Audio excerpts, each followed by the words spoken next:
इस वक्त हम थाना फैक्ट्री एरिया शेखोपुरा में मौजूद हैं और यहाँ पर वो सफाक मुलजिम पुलिस ने अपनी गिरफ्त में ले रखा है जिसने अपने ही घर की एक खातून यानी अपनी चच्ची को बेदर्दी से कत्ल कर दिया।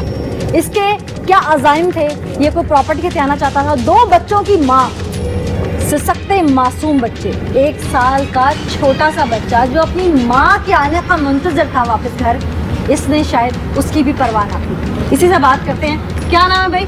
असद अली। असद अली, थोड़ा ऊंचा बोलो मुझे समझ कम। असद अली। असद अली जी। असद अली, उम्र कितनी है? 21 साल। लग तो नहीं रहा 21 साल। 21 साल। अच्छा, किस सन की पैदाइश है? 97। अच्छा, 97 की। जी। क्या करते हो? काम शटरिंग का। शटरिंग का। शटरिंग का काम करते जी। हो। अच्छा, गुलनाज बीबी को कब से जानते थे? मैं ये 2 साल से, मसलन 10 साल हो गए शादी चाचे से, तो कभी आता जाता नहीं, कभी आना जाना नहीं था। अच्छा, उधर। तो फिर कब से आना जाना हुआ? ये जब चाचा फोत हुआ है ना, तब मसलन गया हूँ गाँव में, तब से जान पहचान है। अच्छा, गुलनाज बीबी रिश्ते में तुम्हारी क्या लगती थी? कुछ भी नहीं। चचा की बीवी थी तो चची हुई ना? चाची। हाँ, जी। अभी तो कह रहे हो कि चचा की बीवी थी और अब कह रहे हो कुछ नहीं लगती थी। हाँ, वैसे कुछ नहीं था। अच्छा, तो फिर आना जाना हुआ, तो उस आने जाने में ऐसी कौन सी दुश्मनी होगी तुम्हें उससे या उसके मासूम बच्चों से? चचा तुम्हारा तो दुनिया से चला गया था ना? चला गया। तो फिर ऐसी क्या दुश्मनी थी तुम्हें कि तुमने उन बच्चों के सबसे माँ भी छीन ली? गलत काम कर लिए थे, गलत काम शुरू कर लिए थे इसने। किसने? उसने क्या गलत काम शुरू कर लिए थे? लड़कों से मिलना जुलना शुरू कर दिया था। तो इसमें तुम्हें क्या मसला था? खामिद उसका फौत हो गया था, उसके पास हक था इस्लामी तौर पर शादी कर सकती थी आगे। उसको बोला था कर लो, तो वो कर सकती थी ना? तो बोला था कर लो। तो हो सकता है कर ही लेती। तुम कौन होते हो ये फैसला करने वाले कि वो गलत कर रही है या सही कर रही है? तुम उसके वालिद थे? वालिद थे? नहीं। भाई थे सगे? भाई को भी बोला था। सगे भाई थे तुम? नहीं। सगे देवर जेठ थे? ससुर थे? नहीं। कोई रिश्ता सगे रिश्तों में से तुम्हारा नहीं था? नहीं। तो फिर तुम्हें क्या मसला था कि वो क्या कर रही है? लोग हमें ताने मारते थे। तुम्हारा तो मिलना जुलना जहाँ 8 साल नहीं था वहाँ आगे भी छोड़ देते। फोन करते थे मुझे वो लड़के जो उससे मिलते थे। अच्छा जी। तो तुम्हें अगर फोन करते थे, तुमने उसके भाई और बाप को बताना था? बताया था। अच्छा, जब उन्होंने कुछ नहीं किया तो तुम्हारी गैरत किस चीज की थी? बस मुझे गुस्सा आ गया। किस चीज की गैरत थी? मुझे बात समझ नहीं आ रही। बस गुस्सा आ गया मुझे, नहीं मुझे पता चला। नहीं, बात समझ ही नहीं आ रही। ना सगी बहन, ना सगी माँ, ना सगी कोई और रिश्ते में कोई वो 10 साल की बच्ची हमारी बहन ही लगती थी। लगती थी ना? हाँ जी। सगी तो नहीं थी? सकी थी। सगी बहन थी वो तुम्हारी? वो चाचे की बेटी सकी बहन ही है हमारी। सगी बहन नहीं होती। सकी बहन। सगी बहन वो होती है जो बाप से हो, अपनी माँ के पेट से हो, वो सगा बहन भाई होता है। जब गुलनाज बीबी के सगे बहन भाइयों को या उसके बाप को, बाप जिंदा है ना उसका? नहीं। गुलनाज बीबी का बाप नहीं है? नहीं है। भाई हैं? जी। उनको कोई मसला नहीं था? तो नहीं। तुम्हें क्या मसला था? तुम्हारे वालिद साहब हैं? जी। जब उन्हें कोई मसला नहीं था, उनकी वो भाभी लगती थी, उनका भाई जो दुनिया से चला गया था, जब घर के बड़ों को मसला नहीं था तो तुम्हें क्या मसला था? बस मुझे सही बात बताओ, मुझे समझ नहीं आ रही बात। ये बात नहीं है, सच बता रहा हूँ मैं। ठीक है, इज्जत हमारी खराब हो गई। अब इज्जत बहाल है? कातिल का दाग लग गया तुम्हारे मुंह पे। चलो वो तो चली गई ना, अब तो नहीं ना कोई यानी कि बोलेगा। तुम मुतमईन हो?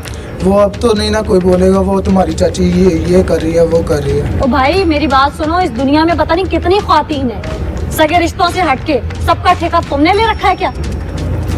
चलो हमारा रिश्तेदार तो साफ हो इसका गया। मतलब तुम आगे भी कत्ल करने की उम्मीद रखते हो? कोई और खराब होगी, कोई और ताना आएगा तो तुम कत्ल कर दोगे? तुमने क्या परमिट ले रखा है कत्ल करने का सबको? या तुम्हें कानून ने इजाजत दी है? या तुम्हें कानून का डर नहीं है? तुम जंगल में रहते हो, इंसान हो कि जानवर हो? अब नौबत ही नहीं आएगी ऐसी। क्यों नहीं नौबत आएगी? एक को कर दिया, कल को किसी और को करने चल पड़ोगे। वो तो खैर बात की बात है ना, कानून से निकलोगे तो तुम्हें कोई शर्मिंदगी नहीं है कत्ल करने पे? शर्मिंदगी है तो बच्चों को माँ ला के दे सकते हो?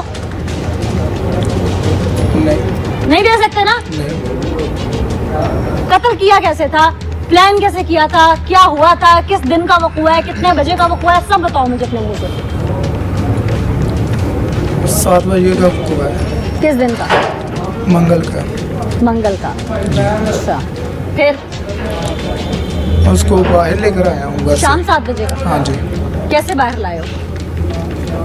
मैंने बोला चलो आप बाजार चलें, तो मेरे साथ आई है। वो ना ज़रा सामने से सड़क जल्दी आ जाती है प्लाट थाने। अच्छा। प्लाट थाने हम चले, उधर रास्ते में ना थोड़ी सर्दियाँ तो है, शाम पड़ गई थी। उधर ही मैंने जब प्लाट के बीच में गए, उधर मैंने गला कैसे दबाया? दुपट्टे से। उसका दुपट्टा तो उसने ऊपर ओढ़ा हुआ था ना, उतारा कैसे? वो चीखी चिल्लाई कुछ तो किया होगा ना उसने? नहीं, वो एक ही चीज निकली कि उसके बाद नहीं निकली। दुपट्टा कहाँ से लिया था? दुपट्टा उसका ही उसी का लिया था? हाँ जी। उसने ऊपर ओढ़ा हुआ था, उसके बाद तुमने उसे मार दिया। जी। न जाने इस दरमियान तुमने और क्या क्या किया होगा। नहीं, कुछ नहीं किया। फिर उसके बाद मैं चला गया। कहाँ चले गए? डेड बॉडी का क्या किया? डेड बॉडी उधर ही थी। फिर घर वापस आए? जी।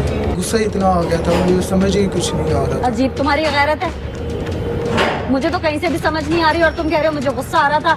अच्छा, खैर उसके बाद तुमने सोचा कि पुलिस मुझे पकड़ेगी? जी, सोचा था। फिर क्या सोचा था कि पुलिस से कैसे बचोगे?